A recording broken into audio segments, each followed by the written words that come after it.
Tembakan misil gempa ke Selat Sunda, bos kartel energi global langsung pucat pasi. Kartel energi raksasa yang panik melihat kemandirian kita nekat mengeksekusi operasi Krakatau, meluncurkan misil tektonik penembus bumi langsung ke urat nadi reaktor geotermal cincin api di Selat Sunda. Sang CEO tertawa congkak di markas bawah lautnya, yakin serangan seismik ini takkan bisa dideteksi radar militer manapun. Runtuhnya sumber energi abadi Nusantara seakan tak terhindarkan. Tapi dia salah besar. Di stasiun kendali vulkanik kita, kepala insinyur geofisika kita bahkan tidak repot-repot membunyikan alarm. Dengan satu putaran tuas holografik, ia mengaktifkan jaring resonansi sabuk Nusantara di sepanjang dasar laut. Tepat sebelum misil maut itu menembus kantong magma, gelombang kejutnya diserak, dibalikan dan difokuskan kembali ke arah sumber peluncuran dengan kekuatan gempa buatan berkali-kali lipat. Ingin tahu bagaimana gelombang seismik itu justru meremukkan markas bawah laut triliunan dolar milik mereka menjadi debu di dasar samudra dalam hitungan detik? Tekan tombol subscribe sekarang. Mari kita buktikan bahwa bumi Nusantara melindungi pelindungnya. Pilar kehidupan di atas cincin api. Malam itu, perairan Selat Sunda tidak lagi gulita. Di antara bayangan siluet Pulau Jawa dan Sumatera, sebuah keajaiban rekayasa modern peradaban manusia berpendar dengan cahaya keemasan yang menakjubkan, mengalahkan terang cahaya bulan purnama. Di sanalah berdiri dengan megah reaktor geotermal cincin api, atau yang oleh dunia internasional dijuluki sebagai The Sunda Core. Ini bukanlah pembangkit listrik tenaga panas bumi konvensional yang mengandalkan uap air permukaan. Reaktor raksasa ini adalah mahakarya arsitektur cyber fisik Nusantara yang menembus batas sains. Puluhan pilar raksasa yang terbuat dari campuran titanium dan material grafen tingkat kuantum menancap ratusan meter menembus dasar laut, menghujam langsung ke urat nadi magma di sekitar kaldera purba Gunung Anak Krakatau. Pilar-pilar penyerap panas ekstrim ini menyedot energi termal yang tak terbatas dari perut bumi, lalu mengubahnya menjadi listrik bersih berskala ratusan terawatt. Tidak ada asap hitam yang mengepul ke udara, tidak ada limbah beracun yang dibuang ke laut. Pembangkit ini bernafas bersama bumi, mengubah kemarahan vulkanik cincin api menjadi detak jantung ekonomi seluruh negeri. Di atas permukaan laut, struktur reaktor ini menyerupai bunga teratai mekanis raksasa yang terbuat dari baja putih dan kaca fotovoltaik. Jembatan-jembatan levitasi magnetik menghubungkan pulau-pulau di sekitarnya, membawa para insinyur dan peneliti berlalu lalang. Cahaya keemasan dari inti reaktor memantul di permukaan ombak Selat Sunda, menciptakan pemandangan epik layaknya kota dari masa depan yang mengapung di atas lautan. Berkat The Sunda Core, malam itu, Nusantara secara resmi mendeklarasikan kemerdekaan energi absolut.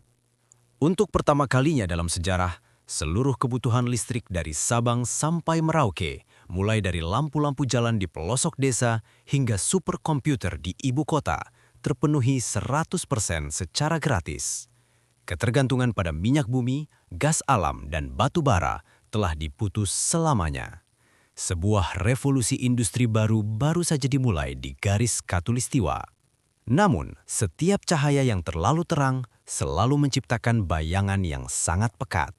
Sementara ratusan juta rakyat Nusantara bersorak-sorai merayakan era baru di bawah terang lampu yang takkan pernah padam, di belahan bumi lain, kebangkitan ini dipandang sebagai lonceng kematian.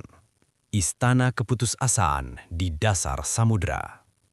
Jauh dari gemerlap Selat Sunda, tersembunyi di kedalaman 5.000 meter di bawah permukaan Samudra Hindia yang membekukan, terletak Stasiun Tartarus.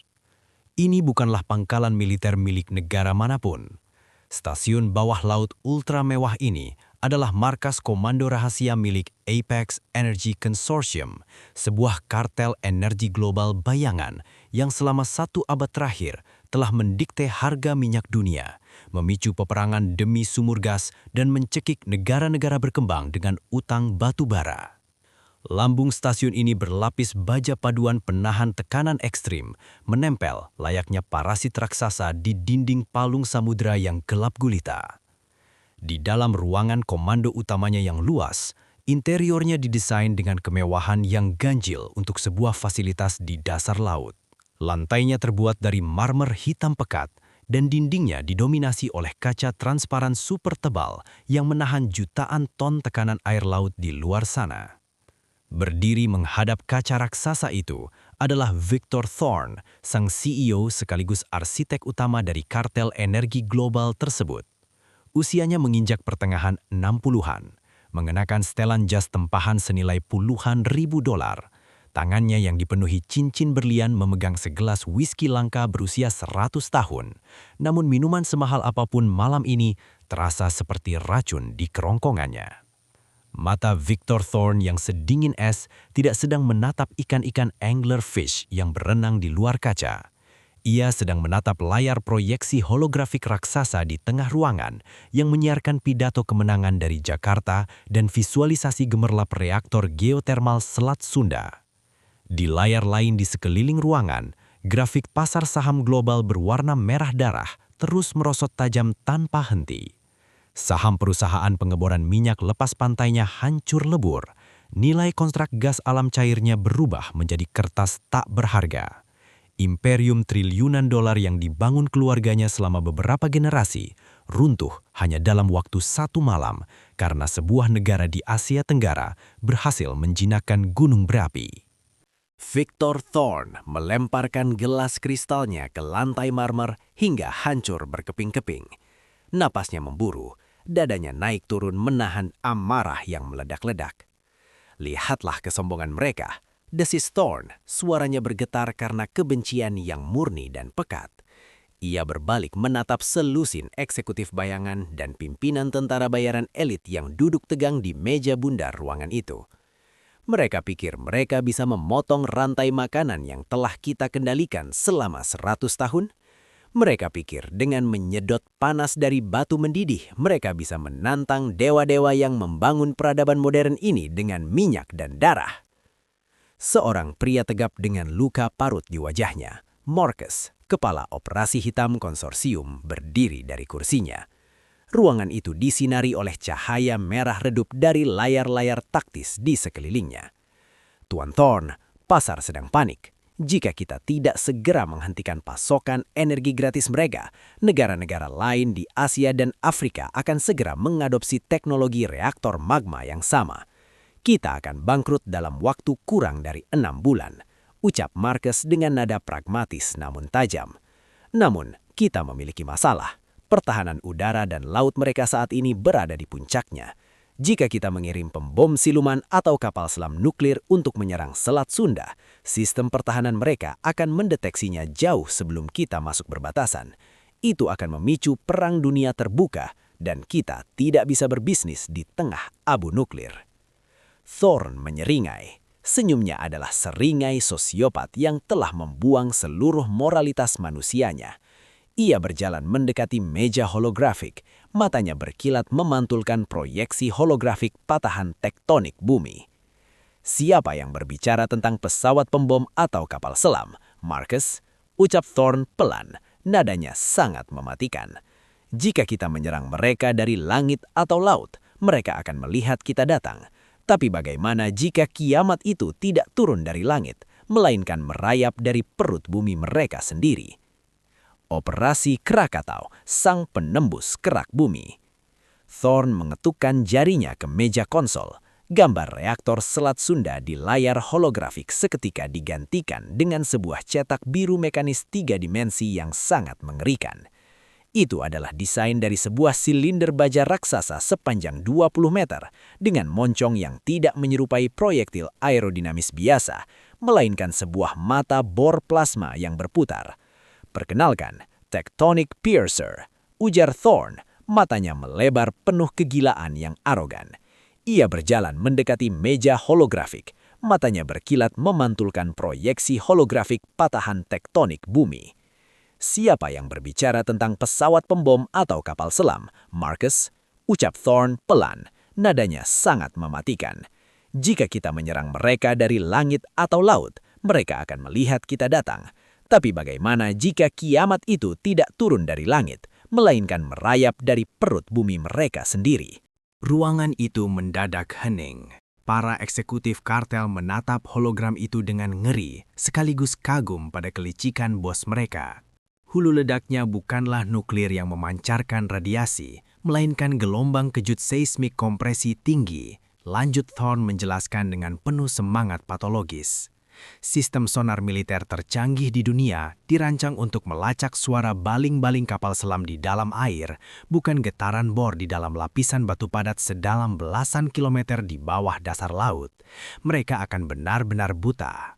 Markus melangkah mendekati layar, memandangi jalur lintasan misil tersebut yang digambarkan dengan garis merah menembus kerak bumi. Targetnya, Tuan? Thorne menekan tombol lain dan peta topografi dasar laut Selat Sunda muncul.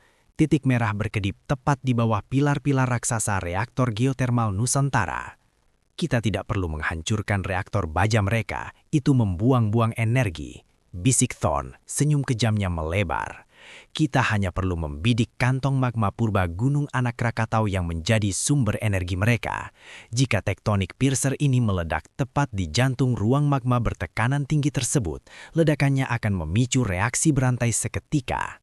Ia membentangkan kedua tangannya, seolah sedang menyambut akhir zaman. Satu ledakan kecil kita akan memicu erupsi supervulkanik dan gempa bumi tektonik buatan berkekuatan 9 skala Richter. Selat Sunda akan mendidih. Reaktor kebanggaan mereka akan hancur lebur tertelan lautan magma dan tsunami. Jutaan nyawa akan lenyap dalam semalam. Thorne menatap lekat-lekat mata setiap orang di ruangan itu. Dan bagian terbaiknya, seluruh dunia, bahkan PBB dan ilmuwan mereka sendiri akan mengira bahwa Nusantara bermain terlalu jauh dengan alam. Mereka akan mengira pengeboran panas bumi mereka sendirilah yang memicu bencana alam mengerikan itu secara tak sengaja. Tidak akan ada jejak sabotase, tidak akan ada yang menuding kita. Esok paginya, harga minyak dan batu bara akan kembali meroket ke langit karena dunia akan terlalu takut untuk menggunakan energi gunung berapi lagi. Peluncuran kematian ke urat nadi bumi.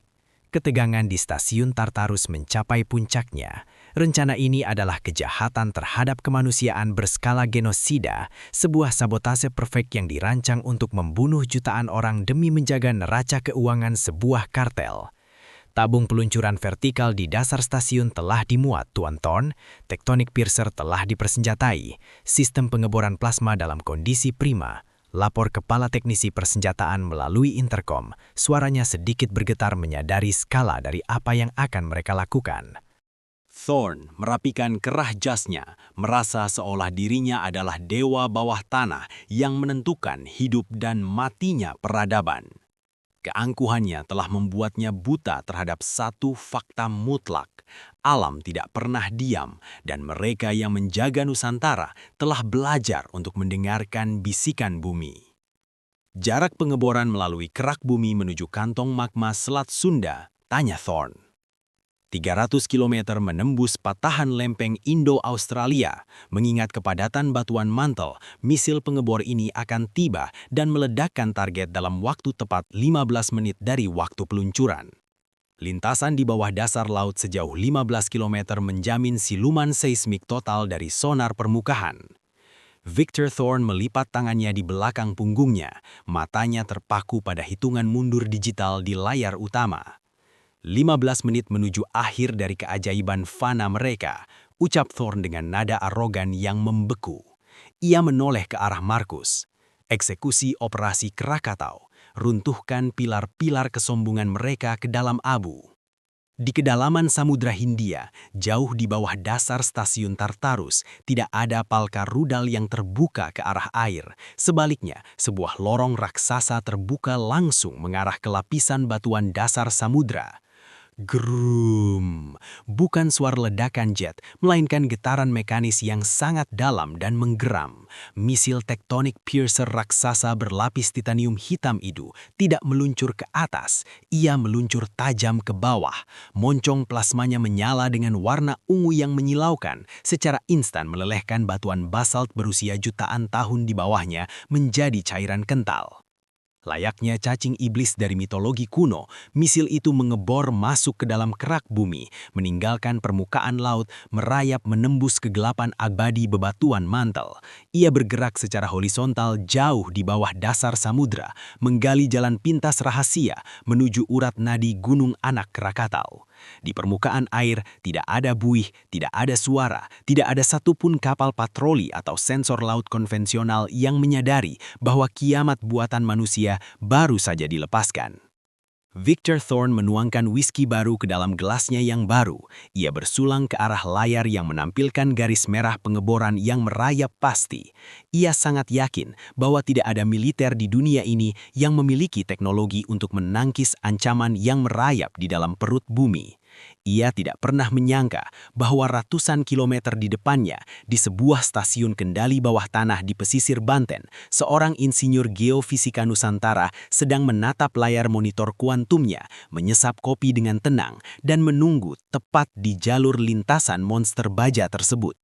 Pertarungan antara keserakahan manusia dan resonansi bumi Nusantara baru saja bermula. 15 km di bawah dasar Samudra Hindia, di zona di mana tekanan batuan bisa menghancurkan kapal selam nuklir terkuat menjadi serpihan debu dalam hitungan detik, sebuah monster baja hitam sedang merayap maju. Misil Tectonic Piercer milik Konsorsium Energi Global meluncur menembus lapisan litosfer dengan kecepatan yang menantang akal sehat geologi. Ia tidak terbang membelah udara yang renggang, tidak pula berenang membelah air. Ia mengebor secara brutal, menembus lempeng tektonik padat. Moncong bor berbahan tungsten carbide yang diinfusi dengan jet plasma bertekanan puluhan ribu derajat Celcius secara instan mencairkan batuan basalt, granit, dan peridotit purba yang menghalanginya.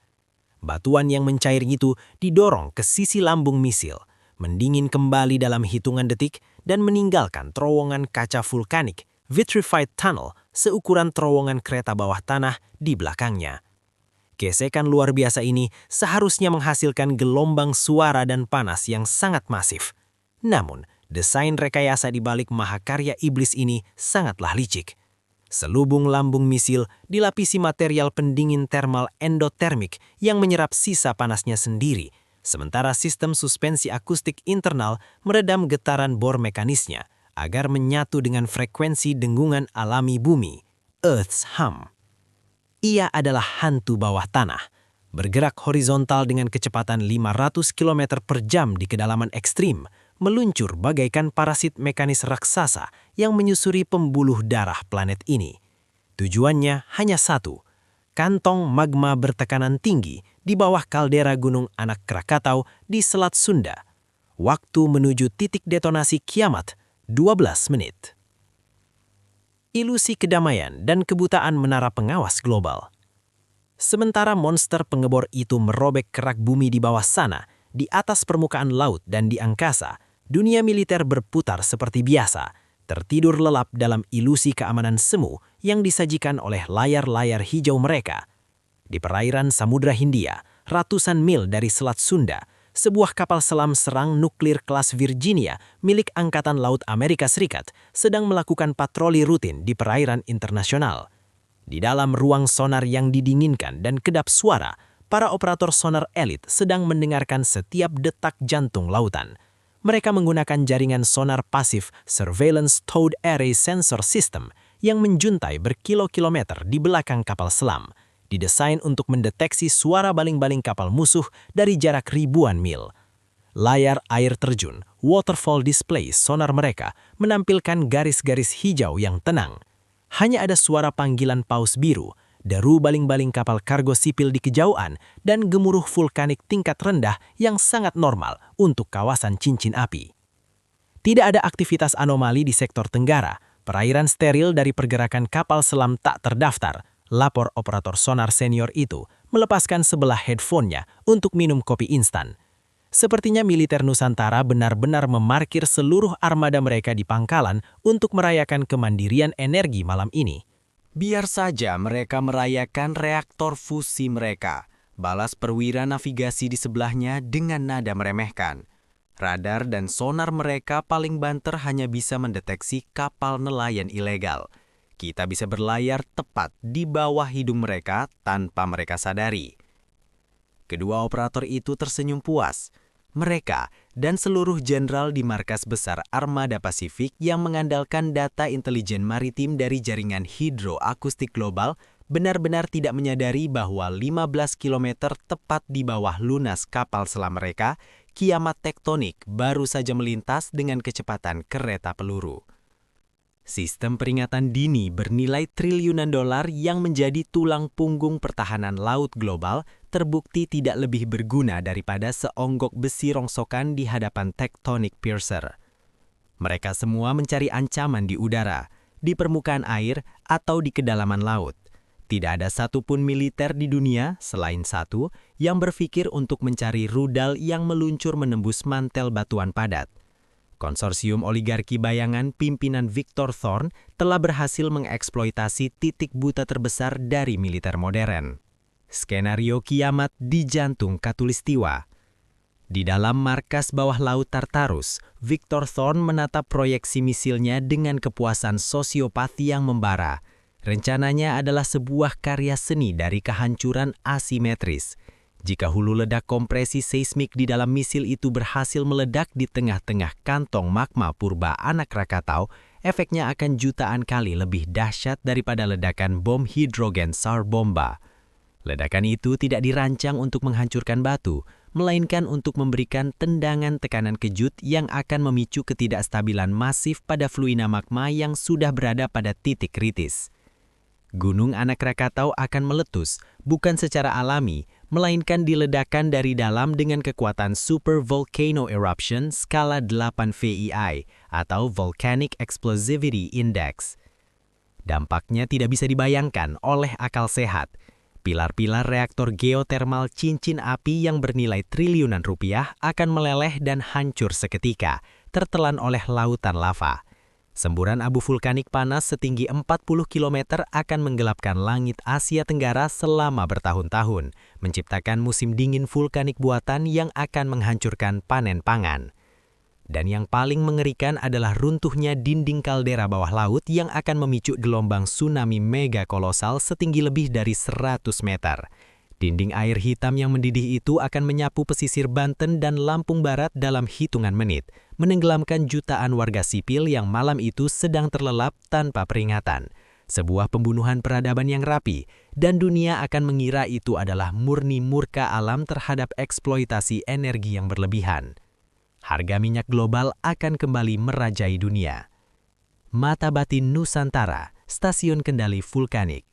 Namun, Victor Thorn meremehkan siapa yang ia tantang. Ia mengira ia hanya berhadapan dengan jenderal-jenderal militer konvensional yang terpaku pada radar udara. Ia tidak tahu bahwa penjaga sejatinya dari cincin api Nusantara bukanlah tentara berseragam loreng, melainkan para ilmuwan yang denyut nadinya telah menyatu dengan patahan bumi. 100 meter di bawah tanah, tersembunyi jauh dari pesisir pantai Banten, di dalam lapisan batuan granit anti gempa tingkat 9, terletak Stasiun Kendali Vulkanik Nusantara. Fasilitas ini sama sekali tidak terlihat seperti bunker militer. Interiornya terang benderang dengan cahaya putih yang menenangkan. Tidak ada radar penjejak misil atau tombol peluncur torpedo di sini.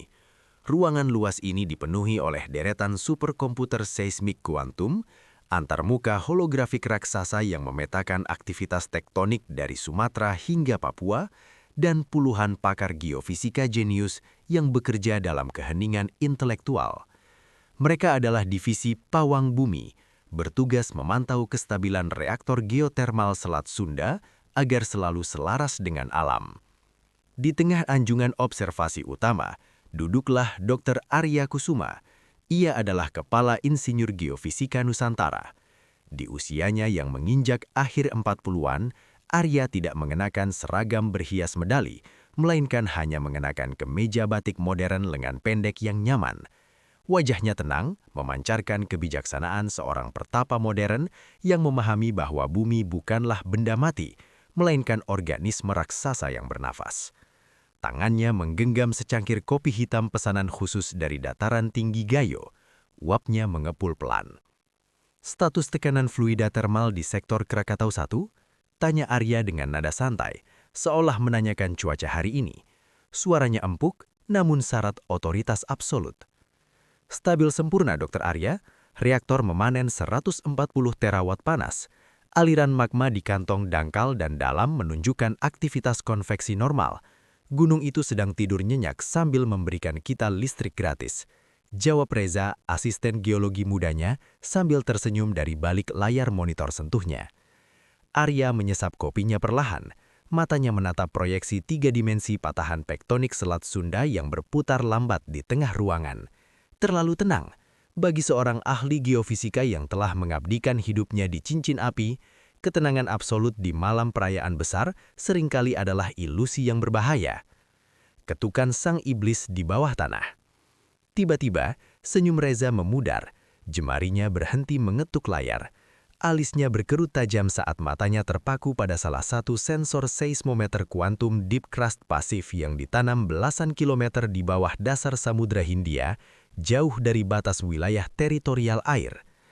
"Dokter, saya mendapatkan pembacaan anomali," ucap Reza, suaranya berubah tegang. Kepanikan seorang akademisi mulai menyisup ke dalam nadanya. Ada sekumpulan swarm gempa mikro di kedalaman 15 km bergerak dengan kecepatan tinggi dari arah barat daya menuju koordinat kita. Dr. Arya tidak melompat dari kursinya. Ia meletakkan cangkir kopinya perlahan di atas meja kaca, lalu bangkit dan berjalan dengan langkah tenang mendekati konson Reza. Skala Richter, pola gelombangnya, hanya skala 1,2 dokter. Sangat kecil, wajar jika stasiun pemantau tsunami global mengabaikannya sebagai pergeseran kerak biasa. Jawab Reza. Keringat dingin mulai menetes di hidungnya saat ia memperbesar grafik gelombang tersebut di layar utama. Tapi polanya salah dok. Lihat waveform ini. Sebuah grafik garis merah bergerigi muncul di layar raksasa. Arya menatapnya dengan saksama. Matanya yang tajam langsung menangkap kejanggalan yang mustahil. Gempa bumi alami adalah pelepasan energi yang kacau, asimetris, dan memiliki frekuensi P-wave dan S-wave yang acak. Namun, garis merah di layar itu membentuk pola osilasi mekanis yang berulang dengan presisi matematis yang sempurna. Tap, tap, tap. Getarannya konstan di frekuensi 4 Hz, bergerak lurus horizontal memotong lapisan batuan, bukan retakan yang merambat naik atau turun. Alam tidak bergerak dalam garis lurus Reza, dan alam tidak pernah menciptakan getaran berfrekuensi 4 Hz yang sempurna secara terus-menerus sejauh ratusan kilometer. Gumam Arya. Suaranya berubah dingin, setajam obsidian. Apakah ini sebuah kendaraan bawah tanah? Kapal selam? Kapal selam tidak mengebor batuan mantel, potong Arya. Ia mencondongkan tubuhnya ke layar sentuh, memanggil kecerdasan buatan stasiun. Sistem, hitung lintasan prediktif anomali ini. Kecepatan 500 km per jam, asumsikan itu adalah proyektil fisik. Dalam sedetik, komputer memproyeksikan garis merah dari Samudra Hindia menembus kerak bumi dan berakhir tepat di sebuah titik merah yang berkedip ganas di peta holografik, kantong magma anak Krakatau, tepat di bawah lunas reaktor geotermal mereka. Waktu estimasi kedatangan, 9 menit. Seisi ruangan stasiun kendali itu terkesap ngeri. Mereka semua adalah ilmuwan geologi. Mereka tahu persis apa yang akan terjadi jika sebuah hulu ledak diledakkan di dalam jantung gunung berapi aktif yang tertutup lautan. Kiamat. Mereka mengirim kiamat buatan untuk kita. Bisik Reza dengan suara bergetar. "Dokter, kita harus membunyikan sirene tsunami tingkat 1 sekarang. Panggil Presiden, evakuasi pesisir Jawa dan Sumatera. Panggil Angkatan Laut untuk menjatuhkan depth charge." Di saat staf di sekelilingnya mulai panik dan bersiap meraih gagang telepon merah darurat untuk memicu kepanikan nasional, Dr. Arya Kusuma tetap berdiri diam seperti patung batu. Ia menatap titik merah yang merayap di layar dengan saksama. Alih-alih memuncat atau berceriak memberikan perintah evakuasi, Arya justru tersenyum tipis, sebuah senyuman tenang dari seorang maestro yang telah mengantisipasi setiap gerakan lawannya. Tidak ada sirina, tidak ada evakuasi, dan Angkatan Laut tidak akan bisa mengebom batu sedalam 15 km. Perintah Arya dengan nada sangat rendah, namun gema suaranya membuat seluruh staf membeku di tempat, patuh secara absolut. Ia memutar tubuhnya, berjalan kembali ke meja konsul utama miliknya yang berbentuk meja melingkar dengan ukiran motif kuno Nusantara yang terintegrasi dengan panel cyberfotonik. CEO oligarki yang mengirim misil ini ke urat nadi kita mengira dia telah menemukan titik buta militer kita. Ucap Arya sambil mengusap permukaan panel kontrolnya dengan sayang, seolah membelai punggung seekor naga yang tertidur. Dia pikir karena radar kita tidak bisa menembus batu, bumi kita tidak bisa melindungi dirinya sendiri. Dia mencoba membunuh kita dengan memukul perut bumi.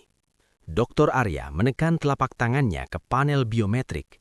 Mari kita tunjukkan padanya bahwa kita tidak sekadar membangun reaktor di atas bumi ini. Kita telah menjadikan bumi ini sebagai perisai kita.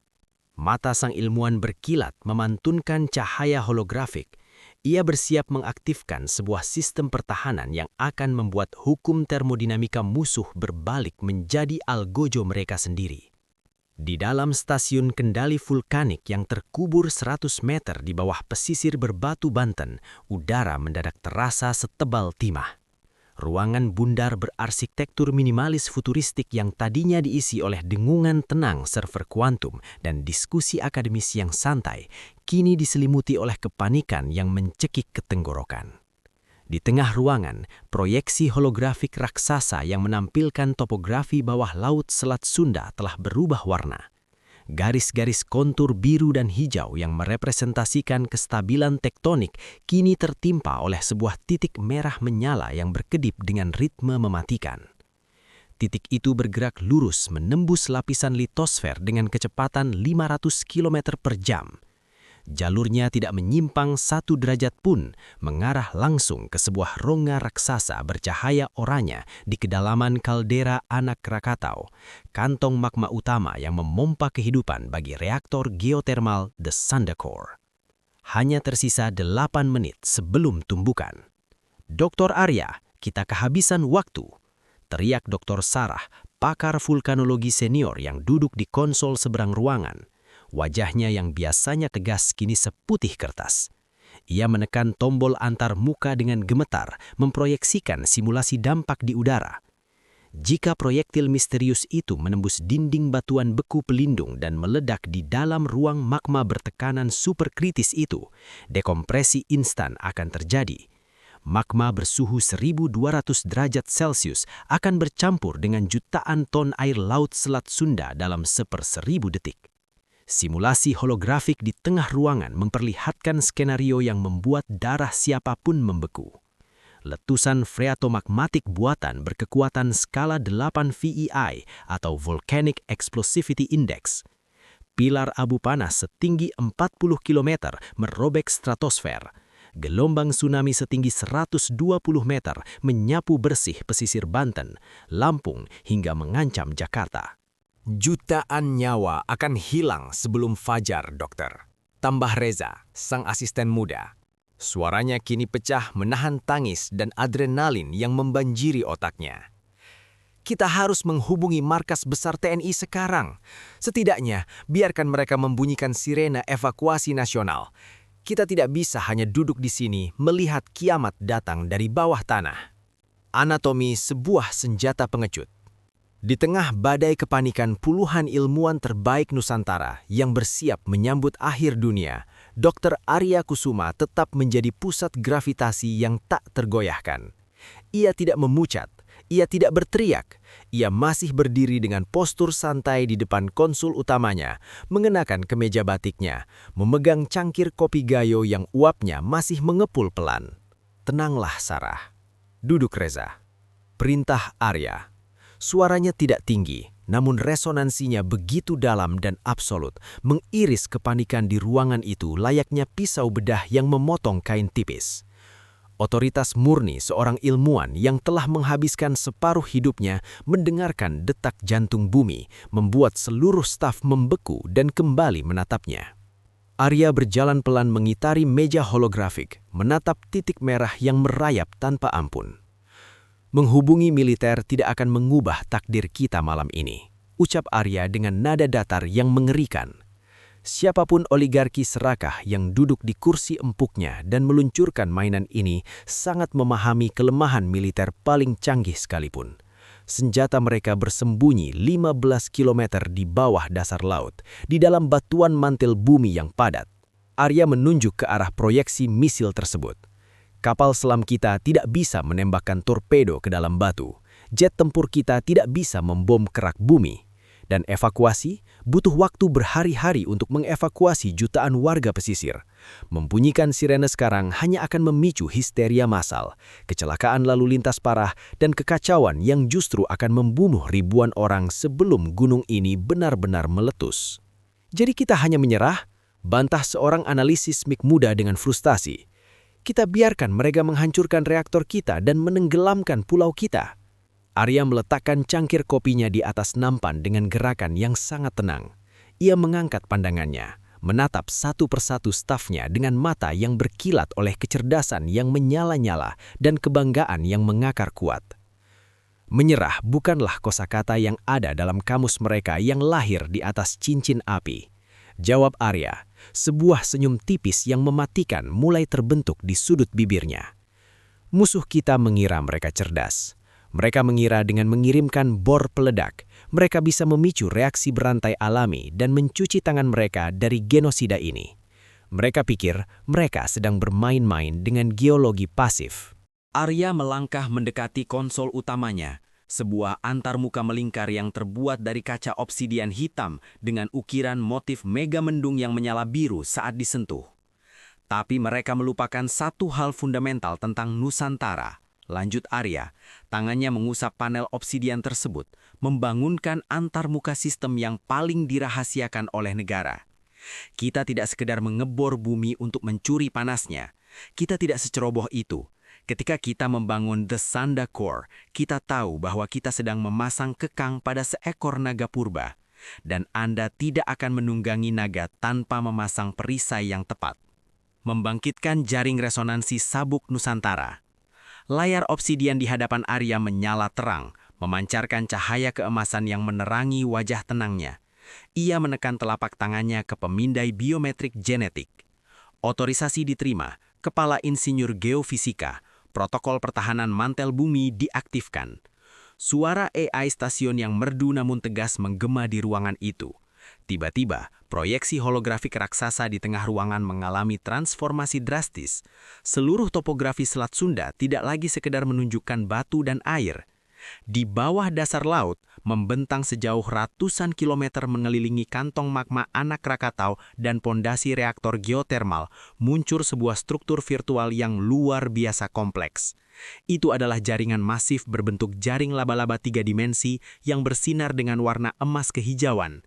Jaringan itu tertanam jauh di dalam retakan tektonik, menyatu dengan batuan padat. Apa itu, dokter? Bisik Reza. Matanya terbelalak tak percaya melihat mahakarya rekayasa raksasa yang tidak pernah diajarkan di buku teks geologi manapun. Inilah alasan mengapa saya menolak menggunakan beton konvensional untuk pondasi reaktor kita 10 tahun yang lalu, jawab Arya dengan kebanggaan yang tenang. Perkenalkan, jaring resonansi sabuk Nusantara. Ini bukanlah struktur pasif, ini adalah jutaan ton metamaterial akustik dampener, material penyerap getaran skala kuantum yang kita suntikkan ke dalam urat-urat patahan tektonik selama bertahun-tahun pembangunan. Arya memutar sebuah tuas holografik di udaranya. Seluruh jaring emas di proyeksi itu mulai berdenyut seirama. Musuh kita mengirimkan misil untuk memberikan tendangan seismik ke kantong magma kita, berharap getarannya akan memecahkan dinding kaldera. Jelas Arya, jari-jarinya mulai menari di atas konsol obsidian dengan kecepatan seorang pianis maestro.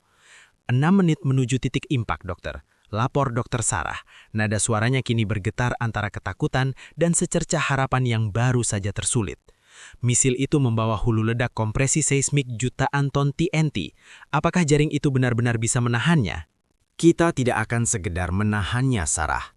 Ucap Arya dingin. Matanya mengunci titik merah misil musuh yang semakin mendekat ke jantung energi Nusantara. Jika Anda mencoba menghentikan peluru yang melaju kencang dengan dinding batu, dinding itu akan hancur. Tapi bagaimana jika Anda menangkap peluru itu dengan jaring trampolin yang terbuat dari energi? Tarian Sang Pawang Bumi. Suasana di stasiun kendali vulkanik kini berubah menjadi arena pertarungan dimensi geologis. Kepanikan telah digantikan oleh fokus absolut. Para ilmuwan Nusantara itu kini menyadari bahwa mereka tidak sedang menunggu kematian. Mereka sedang memegang kendali atas perisai terbesar yang pernah dibangun manusia di dalam perut bumi. Reza, alirkan 100% sisa daya cadangan dari reaktor fusi mikro kita ke simpul-simpul resonator di sektor barat dan selatan kaldera. Perintah Arya, suaranya kini menggelegar penuh otoritas komando. Daya dialirkan, dokter. Simpul metamaterial charging. 40%, 70%, 100%. Jaring resonansi dalam keadaan aktif penuh. Lapor Reza, jari-jarinya bergerak liar di atas konsolnya. Di proyeksi holografik, jaring emas raksasa yang mengelilingi magma itu bersinar menyilaukan, menciptakan medan gaya seismik tak kasat mata di dalam batuan padat. 2 menit menuju detonasi musuh. Di dasar Samudra Hindia, ribuan kilometer dari sana, Victor Thorne pasti sedang tertawa congkak, memegang gelas whiskinya, menghitung detik-detik menuju kehancuran Nusantara. Ia mengira telah mengeksekusi kejahatan yang persempurna. Ia tidak tahu bahwa hulu ledaknya tidak akan menabrak batu rapuh, melainkan akan menabrak sebuah jaring energi bumi yang dianyam oleh para pawang tektonik khatulistiwa. 90 detik, gumam Arya. Matanya terpaku pada layar. Ia memutar tuas holografik utama dengan kedua tangannya, menyesuaikan frekuensi penyerapan jaring resonansi agar berlawanan fase secara sempurna, destructive interference, dengan frekuensi getaran bor misil musuh. Ini adalah tarian fisika tingkat tinggi, sebuah pertarungan presisi di mana margin kesalahannya adalah letusan gunung berapi. Mari kita tangkap batu yang mereka lempar. Bisik Dr. Arya Kusuma, senyum percaya dirinya mengembang. Ia menahan napas, bersiap menerima hantaman kiamat buatan yang meluncur menembus kegelapan abadi di bawah kaki mereka, bersiap untuk mengubah energi kehancuran itu menjadi instrumen keadilan yang mematikan. 60 detik menuju titik nol. Jauh di kedalaman 15 km di bawah dasar Selat Sunda, tekanan litosfer mencapai tingkat yang tak terbayangkan oleh akal sehat manusia. Di zona neraka bertekanan ribuan atmosfer ini, misil Tectonic Piercer meluncur menyelesaikan fase penetrasi akhirnya. Mata bor plasma di ujung misil itu menyala dengan warna ungu yang membutakan, melelehkan lapisan batuan andesit padat yang menjadi dinding pelindung alami terakhir kantong magma Gunung Anak Krakatau. Misil baja hitam berlapis titanium tungsten itu merayap dengan kejam, meninggalkan terowongan kaca vulkanik pijar di belakangnya. Sensor navigasi otonom di dalam hulu ledak telah mendeteksi lonjakan anomali termal ekstrim di depannya, dinding terluar dari dapur magma superkritis. Di dalam lambung proyektil tersebut, sebuah generator seismik kompresi tinggi berputar mencapai rotasi maksimal. Ini bukanlah hulu ledak nuklir yang mengandalkan fusi atom, melainkan sebuah senjata tektonik murni. Saat diledakkan, generator ini dirancang untuk melepaskan gelombang kejut kinetik masif, sebuah pukulan palu tak kasat mata yang setara dengan jutaan ton TNT, langsung ke dalam fluida magma. Pukulan itu akan memicu dekompresi instan, merobek leher gunung berapi, dan memuntahkan isi perut bumi ke angkasa dalam sebuah erupsi supervolcano skala 8 VEI. Kiamat geologis itu kini berjarak kurang dari 1 kilometer dari target absolutnya. Pesta prematur di stasiun Tartarus. Ribuan kilometer dari epicentrum krisis di dasar Samudra Hindia yang membeku, suasana di dalam ruang komando stasiun bawah laut Tartarus justru bertolak belakang. Kedinginan abisal di luar dinding kaca raksasa mereka tidak mampu meredam euforia kemenangan yang mendidih di dalam ruangan. Victor Thorne, sang CEO Kartel Energi Global, berdiri di depan layar holografik raksasa dengan postur seorang kaisar yang baru saja menaklukkan benua baru. Senyum arogansinya melebar hingga memamerkan deretan giginya. Di tangannya, sebuah gelas kristal berisi champagne termahal di dunia telah terisi penuh. Para eksekutif bayanan dan komandan tentara bayaran di sekeliling meja bundar marmer itu juga telah memegang gelas mereka masing-masing, siap bersulam untuk kematian sebuah bangsa dan kebangkitan kembali monopoli fosil mereka. Layar utama di hadapan Thorn menampilkan dua visualisasi yang kontras. Di sebelah kiri, telemetri misil Tectonic Piercer yang menunjukkan angka hitungan mundur berwarna merah darah 000.10. Di sebelah kanan, siaran langsung resolusi tinggi dari satelit komersial yang menyorot kemegahan reaktor geotermal The Sunda Core yang berpendar keemasan di permukaan Selat Sunda, dikelilingi oleh jembatan-jembatan yang dipenuhi warga yang merayakan kemandirian energi Nusantara. 10 detik, tuan-tuan, ucap Thorn, suaranya dipenuhi oleh kepuasan sosiopat yang murni. Ia mengangkat gelasnya tinggi-tinggi. Perhatikan baik-baik layar di sebelah kanan. Kita akan menjadi saksi mata bagaimana keangkuhan teknologi mereka tertelan oleh murka alam yang mereka bangun sendiri. Mereka mengira bisa memotong leher industri kita dengan energi gratis. Malam ini, kita tunjukkan bahwa harga dari energi gratis adalah kehancuran mutlak. 5, 4, 3, suara AI stasiun menggema dingin. Marcus, kepala operasi hitam konsorsium, menyeringai lebar. Selamat tinggal, Sunda Core. 2. 1. Detonasi terkonfirmasi. Lapor AI tersebut. Victor Thorn tertawa congkak. Tawanya menggema di dalam bunker mewah tersebut. Ia menatap layar satelit, menunggu kilatan cahaya putih dari ledakan freatomagmatik, menunggu pilar abu setinggi 40 km merobek stratosfer, menunggu gelombang tsunami raksasa menyapu bersih pesisir Jawa dan Sumatera yang terang benderang itu. Ia menunggu kiamat yang telah ia bayar mahal. Namun, detik demi detik berlalu. 1 detik, 5 detik, 10 detik. Layar satelit di sebelah kanan tidak menunjukkan perubahan apapun. Reaktor The Sunda Core masih berdiri dengan megah. Pilar-pilarnya masih berpendar keemasan dengan tenang. Lampu-lampu jalanan di pesisir Banten masih menyala terang. Air laut di Selat Sunda tetap tenang memantulkan cahaya bulan. Tidak ada gempa bumi, tidak ada tsunami, tidak ada letusan. Tawa di ruangan Tartarus perlahan memudar, mati tenggelam dalam kebingungan yang mencekik. Gelas champagne Thorn terhenti di udara, beberapa inci dari bibirnya. Apa yang terjadi? Desis Thorn, wajahnya memujat, urat di lehernya mulai menonjol. Mengapa tidak ada ledakan? Apakah hulu ledaknya gagal berfungsi? Tidak, Tuan Thorn, seru teknisi persenjataan dengan suara bergetar panik. Jarinya menekan keyboard holografik dengan liar. Telemetri memastikan hulu ledak kompresi seismik meledak dengan sempurna. Ledakan berkapasitas 100% terjadi tepat di dinding kantong magma. Tapi gelombang kejutnya menghilang. Menghilang? Gelombang kinetik setara jutaan ton TNT tidak bisa menghilang begitu saja di dalam batu padat, bodoh. Raung Thorn melempar gelas champagne-nya ke dinding hingga hancur berkeping-keping.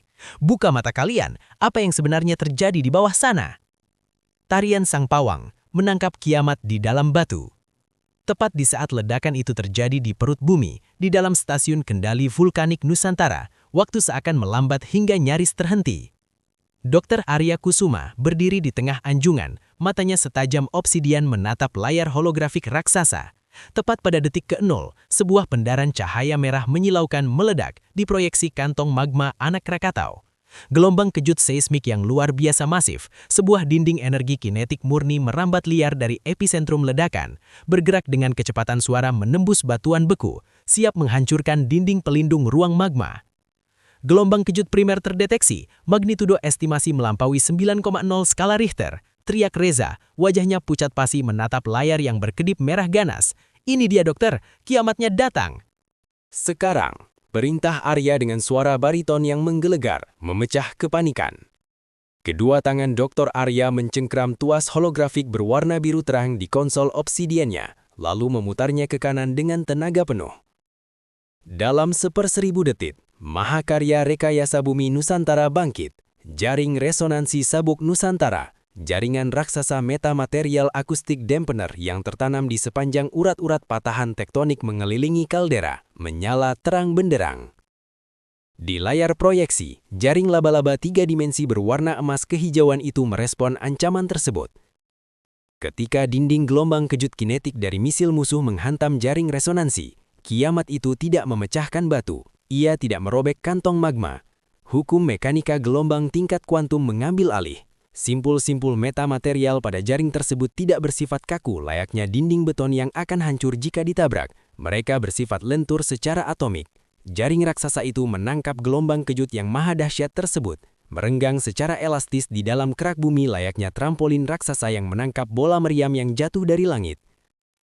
Frekuensi getaran destruktif dari hulu ledak itu langsung dilawan dengan frekuensi yang berlawanan fasa, destructive interference, yang dipancarkan oleh jaring. Benturan dua gelombang raksasa di dalam perut bumi itu menciptakan suara rintihan geologis berfrekuensi ultra rendah yang menggetarkan lantai stasiun kendali vulkanik, namun tidak ada satupun retakan yang tercipta di atas sana.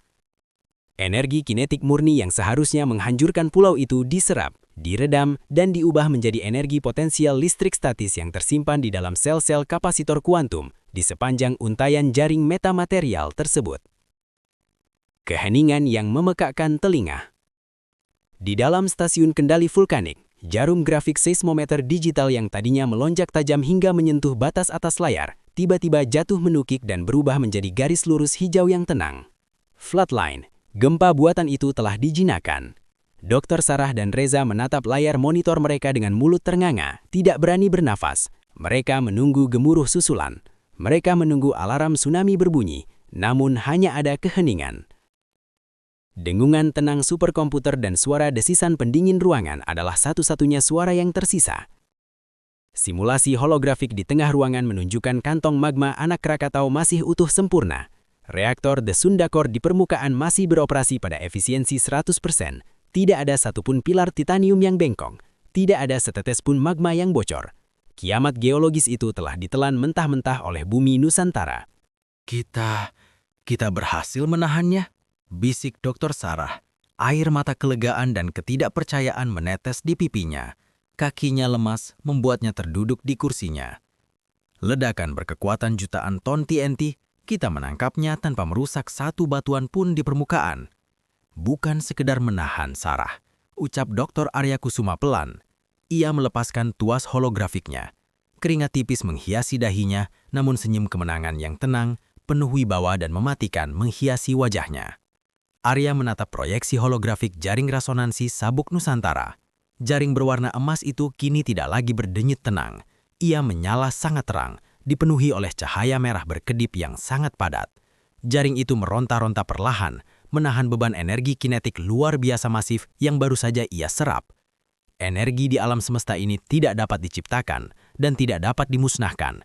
Energi hanya dapat berubah bentuk atau dipindahkan. Jelas Arya dengan nada seorang maestro yang memegang pedang bermata dua. Matanya menyipit, memancarkan aura seorang pelindung yang kini berubah menjadi algojo. Ia menoleh menatap para stafnya yang masih terpaku dalam keheningan. Kita baru saja menangkap peluru kiamat yang mereka tembakkan ke jantung kita, ucap Dr. Arya. Jarinya kembali mengusap panel obsidian, bersiap memasukkan kode protokol tingkat selanjutnya. Dan sebuah peluru sebesar ini terlalu berbahaya untuk kita simpan. Kita harus mengembalikannya kepada si pengirim. Di dasar Samudra Hindia, Victor Thorne dan kartelnya belum menyadari bahwa jaring yang mereka tabrak bukan sekedar perisai. Jaring itu adalah ketapel tektonik terbesar yang pernah diciptakan oleh umat manusia, dan ia baru saja ditarik mundur hingga batas maksimalnya, siap untuk dilepaskan. Di dalam stasiun kendali vulkanik yang sejuk dan steril, keheningan pasca tumbukan terasa sangat berat, seolah gravitasi di dalam ruangan itu baru saja dilipat gandakan. Di tengah anjungan, proyeksi holografik raksasa dari jaring resonansi Sabuk Nusantara tidak lagi memancarkan warna emas kehijauan yang menenangkan. Jaring raksasa yang tertanam di bawah kaldera anak Krakatau itu kini bermanifestasi sebagai jalinan energi berwarna merah darah dan ungu pekat, berdenyut liar dan meronta-ronta di udara. Itu adalah visualisasi dari energi kinetik murni. Daya hancur setara jutaan ton TNT dari hulu ledak tektonik piercer musuh tidak lenyap. Daya itu sedang dipenjara di dalam sel-sel metamaterial acoustic dampener di bawah dasar laut. Kapasitas penyerapan jaring kuantum itu telah mencapai angka kritis 94%. Jika energi itu tidak segera dilepaskan, ia akan memecahkan simpul-simpul penahannya dan meledak kembali ke kantong magma, mewujudkan kiamat yang sempat tertunda. Dr. Arya, bisik Dr. Sarah, Matanya tak lepas dari indikator tekanan seismik yang berkedip ganas di layarnya. Suaranya bergetar, menyadari bahwa mereka sedang duduk di atas bom waktu tektonik raksasa. Integritas jaring resonansi berada di ambang batas toleransi material. Energi potensial ini terlalu masif untuk didisipasikan secara perlahan ke dalam mantel bumi. Kita harus membuangnya sekarang, atau jaring ini akan hancur dan kaldera akan tetap meledak. Dr. Arya Kusuma tetap berdiri dengan postur setegak pilar-pilar titanium reaktor The Sunda Core. Tangannya masih melayang di atas panel kendali obsidiannya. Matanya yang tajam menatap denyutan energi ungu di hologram itu, bukan dengan ketakutan, melainkan dengan kalkulasi matematis seorang maestro orkestra yang bersiap memberikan isyarat pada gerakan crescendo pamungkas. Hukum Newton ketiga, Sarah, ucap Arya dengan nada yang sangat tenang namun syarat akan otoritas absolut yang membuat bulu kuduk setiap ilmuwan di ruangan itu berdiri. Untuk setiap aksi, selalu ada reaksi yang sama besar dan berlawanan arah. Alam semesta membenci ketidakseimbangan. Oligarki serakah di dasar samudra itu baru saja memberikan sebuah pukulan mematikan kepada bumi kita. Sudah saatnya bumi membalas pukulan itu. Membalikan polaritas, menempa meriam seismik. Dr. Arya menoleh ke arah asisten mudanya. Reza, inisiasi protokol cermin retak. Buka kartu pengunci fasa pada seluruh simpul metamaterial di sektor barat daya. Protokol cermin retak? Tapi, dokter, itu akan melepaskan seluruh energi kinetik ini secara serentak dalam satu arah terarah. Reza terkesiap, jari-jarinya membeku di atas keyboard kaca. Jika kita melepaskannya ke sembarang arah, kita bisa memicu gempa megatrust yang akan menghancurkan lempeng Indo-Australia. Kita tidak akan melepaskannya ke sembarang arah, Reza. Potong Arya tajam, matanya berkilat memantulkan cahaya merah dari hologram. Ia menunjuk ke arah sebuah garis lurus yang terlukis di peta holografik 3 dimensi. Garis itu adalah terowongan kaca vulkanik, vitrified tunnel, sepanjang ratusan kilometer yang baru saja diciptakan oleh misil musuh saat menggebor masuk menuju Selat Sunda. Perhatikan lubang yang baru saja digali oleh monster baja mereka, jelas Arya, senyum mematikan kembali menghiasi wajahnya. Misil pengebor plasma mereka telah melelehkan batuan dan meninggalkan terowongan berdinding kaca obsidian yang sangat mulus di dalam kerak bumi.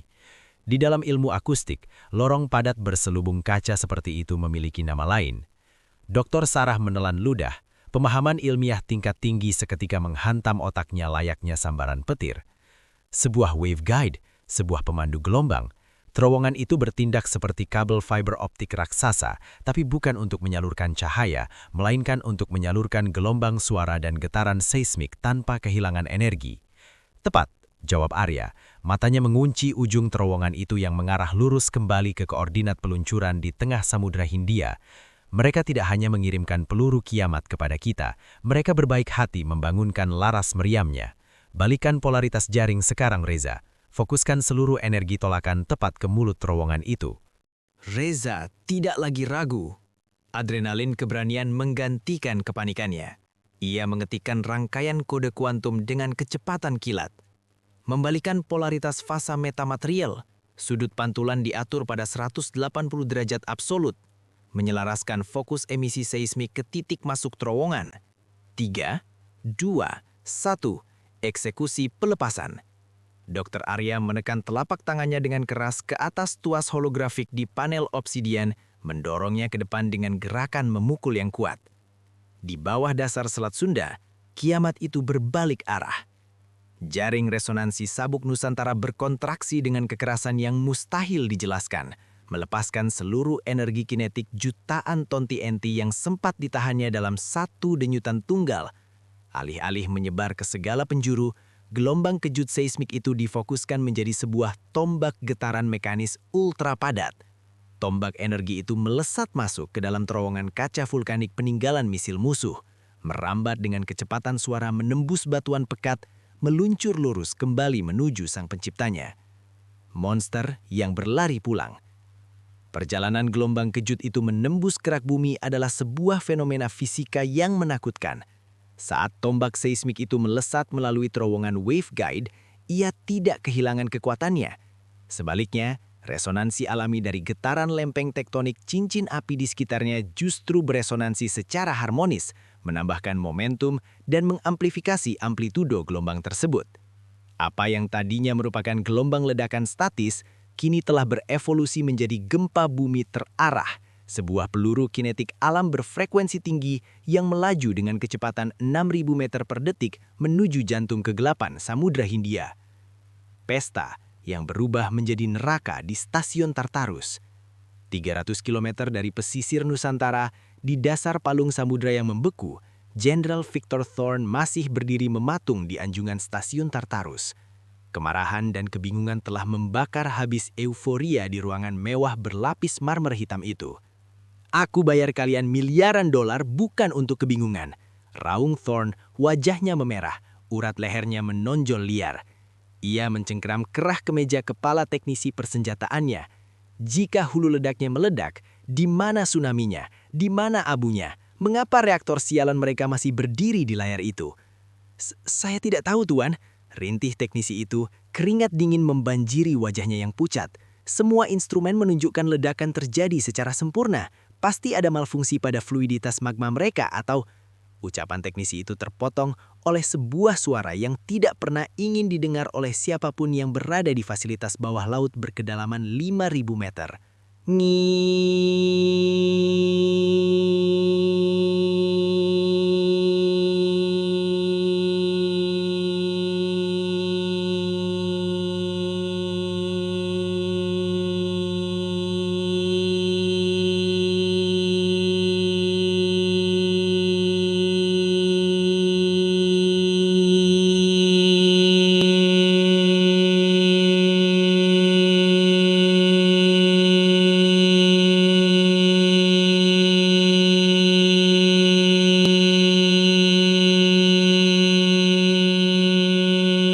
Alarm peringatan darurat berwarna merah darah tiba-tiba meledak menyala di seluruh penjuru stasiun Tartarus, berputar ganas dan menyilaukan mata.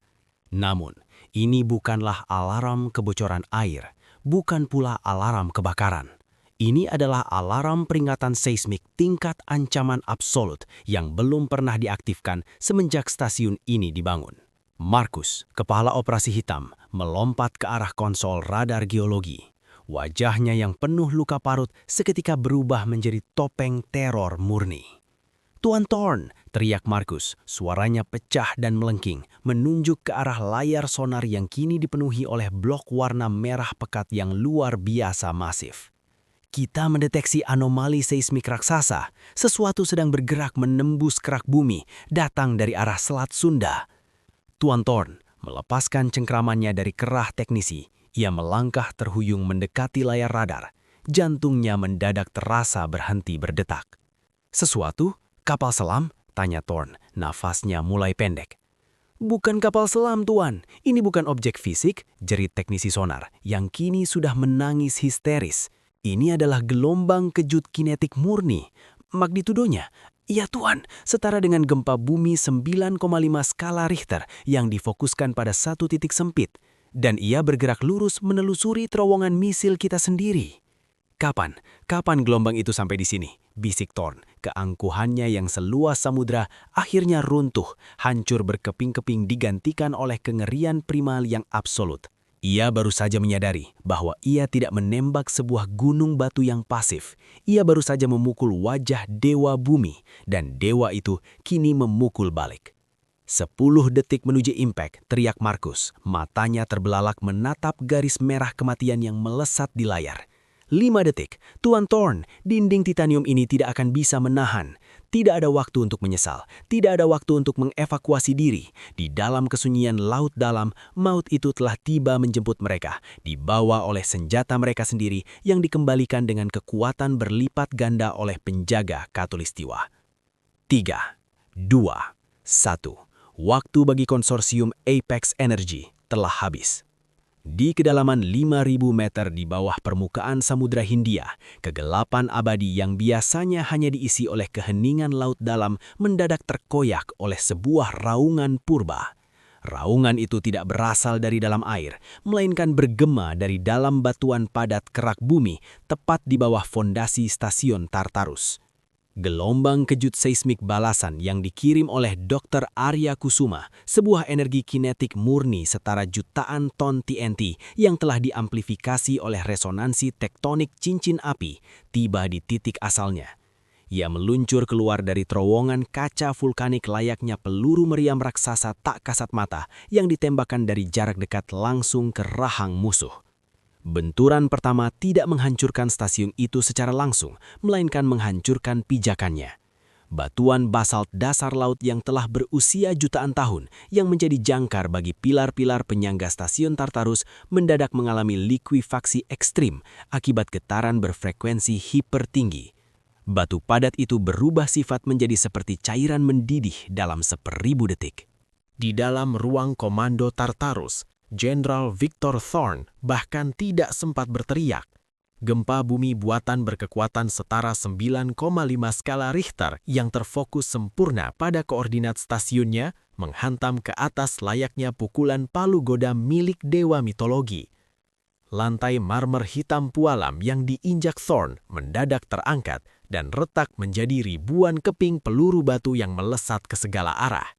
Para eksekutif bayangan dan komandan tentara bayaran elit yang sedari tadi merayakan kemenangan prematur mereka, kini terlempar ke udara bagaikan boneka kain yang putus talinya, menghantam langit-langit titanium dengan suara tulang patah yang mengerikan. Lampu-lampu darurat berwarna merah darah meledak serentak, menyisakan ruangan itu dalam kegelapan yang hanya diterangi oleh percikan api dari konsol-konsol superkomputer yang korslet terbakar. Jeritan histeris, raungan alarm, dan suara logam tebal yang melengking karena terpelintir menciptakan simfoni neraka di dasar samudra. Runtuhnya menara gading ke dalam jurang.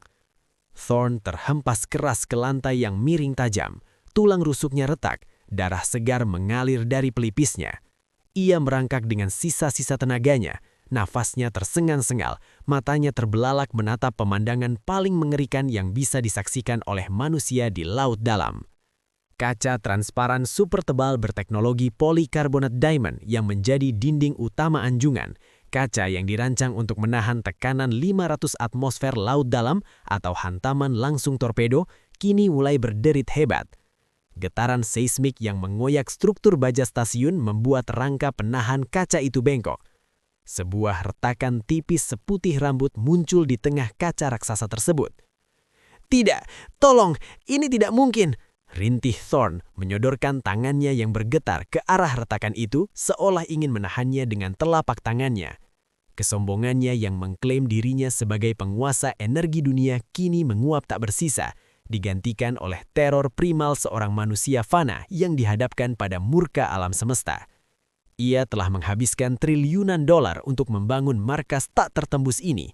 Ia telah menyuap, membunuh, dan menghancurkan negara-negara demi mempertahankan kekaisaran minyak dan batu baranya. Ia mengira dengan uang dan teknologi ia bisa menipu bumi. Namun, bumi tidak bisa disuap, dan para ilmuwan penjaga khatulistiwa telah membuktikan bahwa mereka bukanlah mangsa yang bisa diintimidasi. Kerah! Suara retakan itu memekakan telinga, lebih keras dari suara guntur. Garis putih tipis itu tiba-tiba bercabang menjadi ribuan pola sarang laba-laba yang menutupi seluruh permukaan kaca raksasa. "Tidak!"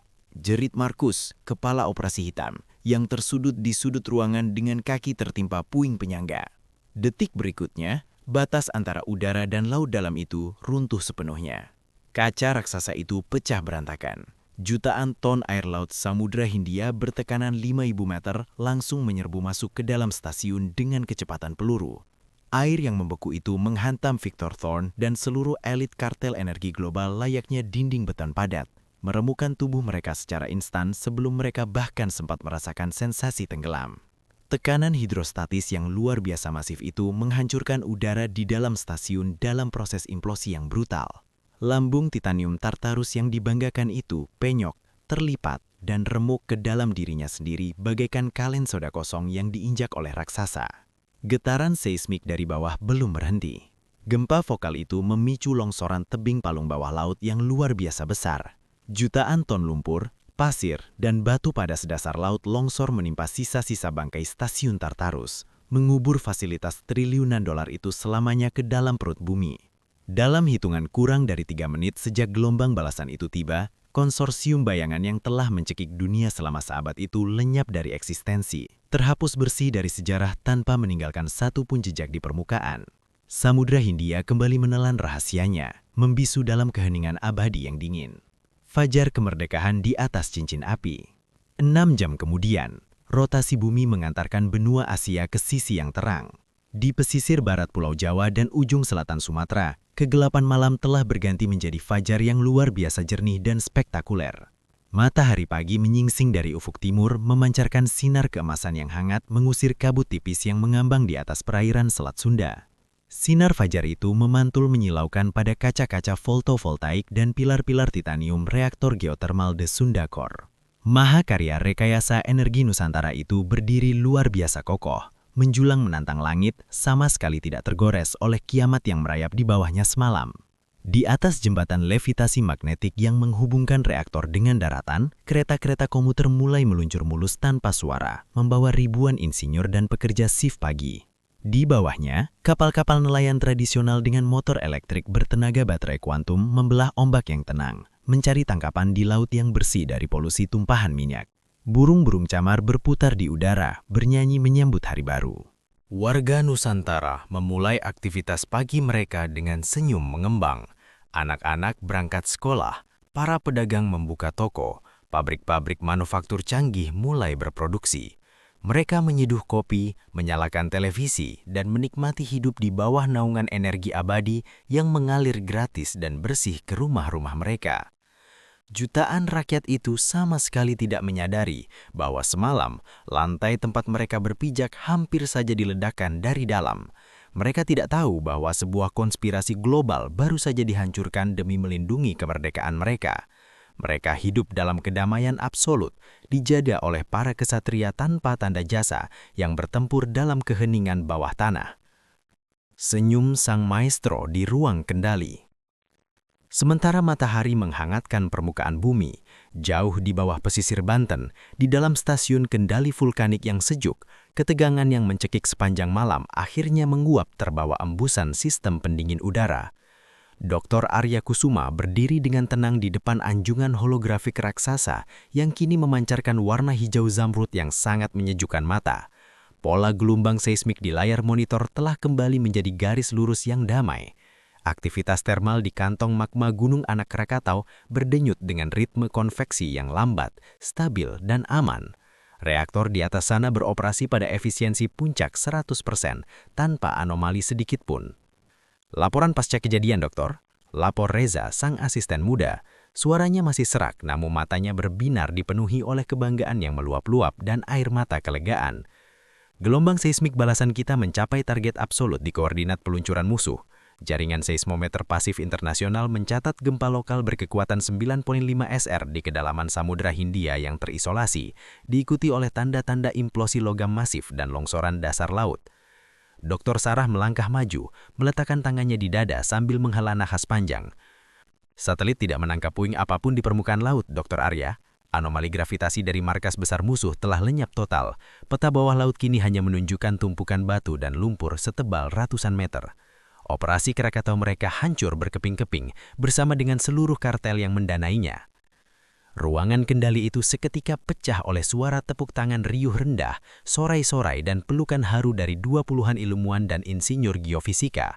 Mereka saling bertatapan, menyadari bahwa mereka baru saja menyelamatkan jutaan nyawa dan mengamankan masa depan peradaban Nusantara tanpa perlu mengangkat satu pun laras senapan. Mereka telah memenangkan Perang Dunia Energi Ketiga hanya dari balik layar monitor dan persamaan matematika gelombang. Di tengah perayaan kecil itu, Dr. Arya Kusuma tidak ikut sorak. Ia tetap menjadi mercusuar ketenangan. Ia meraih cangkir kopinya yang telah mendingin sejak semalam, mengangkatnya perlahan, lalu menyesapnya dengan nikmat. Arya menatap proyeksi holografik patahan bumi Selat Sunda yang bersinar hijau. Ia menekan beberapa tombol pada konsol obsidiannya, mematikan status siaga jaring resonansi sabuk Nusantara, membiarkan jaring energi raksasa itu kembali tertidur di dalam urat-urat bumi, menunggu dalam diam jika suatu hari nanti Nusantara membutuhkannya lagi. Mereka yang duduk di menara gading kekuasaan global selalu berpikir bahwa kekuatan sejati berasal dari seberapa banyak minyak yang bisa kau bakar, atau seberapa besar misil yang bisa kau ledakan. Gumam Dr. Arya, suaranya empuk namun bergema di seluruh ruangan, membuat stafnya terdiam untuk mendengarkan. Matanya yang bijak memantulkan cahaya hijau dari layar holografik. Mereka lupa bahwa kita tidak hidup di atas bumi ini untuk menaklukkannya. Kita hidup untuk menyelaraskan diri dengannya. Lanjut sang kepala insinyur, senyum tipis yang penuh wibawa kembali menghiasi wajahnya. Ia meletakkan cangkir kopinya dan memandang para ilmuwan mudanya dengan bangga. Hari ini, kita telah membuktikan kepada dunia bayangan di luar sana sebuah hukum alam yang paling absolut. Siapapun yang berani menabur kiamat di tanah Katulistiwa ini akan menuai badai dari bumi itu sendiri. Di atas permukaan bumi, bendera merah putih berkibar dengan gagah ditiup angin laut pagi, berlatar belakang reaktor Sunda Core yang agung. Tirai ketakutan terhadap oligarki energi global telah diruntuhkan selamanya. Di era baru ini, kemandirian bukan lagi sekedar impian, melainkan realitas yang berakar kuat jauh di dalam kerak bumi Nusantara. Bumi Katulistiwa telah berbicara, dan ia melindungi para pelindungnya dengan kedikdayaan yang tak terjamah.